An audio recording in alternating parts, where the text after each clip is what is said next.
In this video, I'm going to share the 3 first steps that we recommend every coach who's trying to build an online fitness business takes to just get started. The first tip is just deciding on who it is you're going to serve. So many coaches spend so long on this step and they get so caught up in the details of it that sometimes they never get past the niching and target market exercise.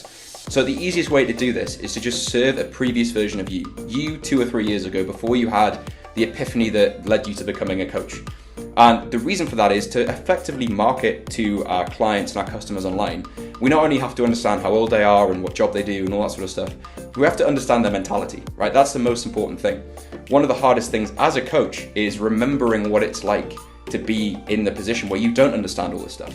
But you've got the best chance of being able to do that if you take you 2-3 years ago, the struggles, the frustrations you were having, and you help that person get to where you are now. That does 2 things. Firstly, it allows you to really deeply understand where that person is, where that previous version of you is, because you've been there, right? And you understand what it's like, how powerful it is, how transformative it is to actually get the result that you have now.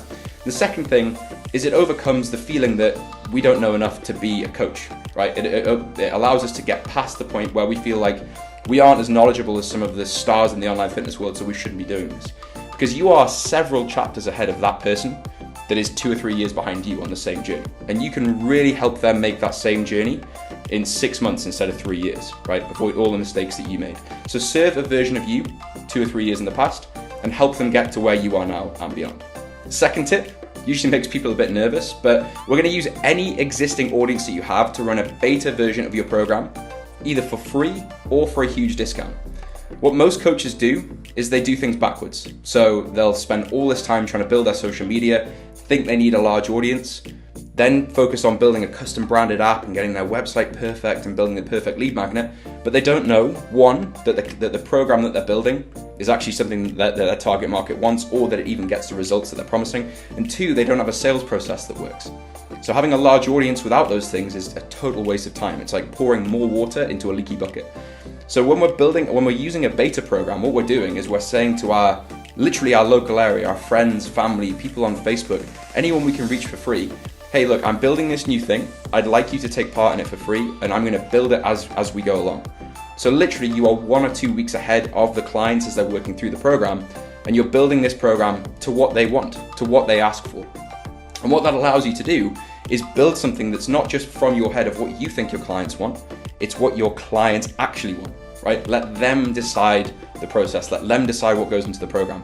And sure, it's a bit of work over the first 8 to 10 weeks, but by the end of that process, you have a program that's been tested, you know it works, and it's been customized to what your target market, your customers actually want. Third step is obviously we're going to give that free group of clients the best possible service, right? We're going to try and get them the results they expected and over deliver on that experience.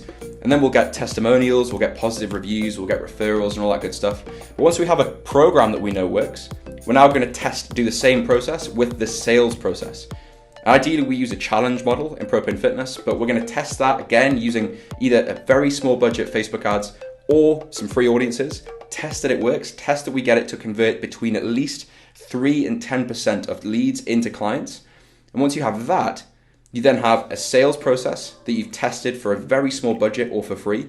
You have a program that you know is the best that it can possibly be, and it's getting the result that you're promising. Now it's the time to go out and build your audience. Now, when you get 100 people, 200 people, or 1,000 people, you know that when you put those people into your sales funnel, you'll get clients out the other end. And you know when you put them through your program, they'll love it, and it'll more than likely get them the result that you're promising. So rather than going outside in, focusing on your audience first, then perfecting all your lead magnets and your website, forget about that stuff. That's the last step. Start with your program, make the best that can be, use a trial, a beta group to help you build it. Then do the same process with your sales funnel, your sales process, ideally using a challenge model. Get that to the point where it's converting, and don't do anything else until it is. Once you're at that point, then it's the time to build your audience. Turn on the Facebook ads and get more people, more eyes into your business. Final bonus tip is how to actually get this off the ground. So you've got this plan in place. How do you actually set the wheels in motion? So the next 30 days on your personal Facebook, your social media, your Instagram, whatever you have, you're just going to provide some value, make a post every day, either video or text, give some free content away, let people know you're an authority or that you have some advice to give, and talk about at the end of that post or the end of that video, this free beta program that you have coming up. and encourage them to click something or message you or whatever to get involved in that beta testing. You can also go offline with this as well. So if you don't want to post online or you don't have much of a presence, speak to one person per day, call one person, text one person. Just because you're building an online business doesn't mean you need to conquer the world. You can start small, start offline. The goal is we want 20 to 50 people into this beta program for free or for a discount, depending on what you already have set up, depending on how much authority you already have online, or even if you have the ability to take a payment online.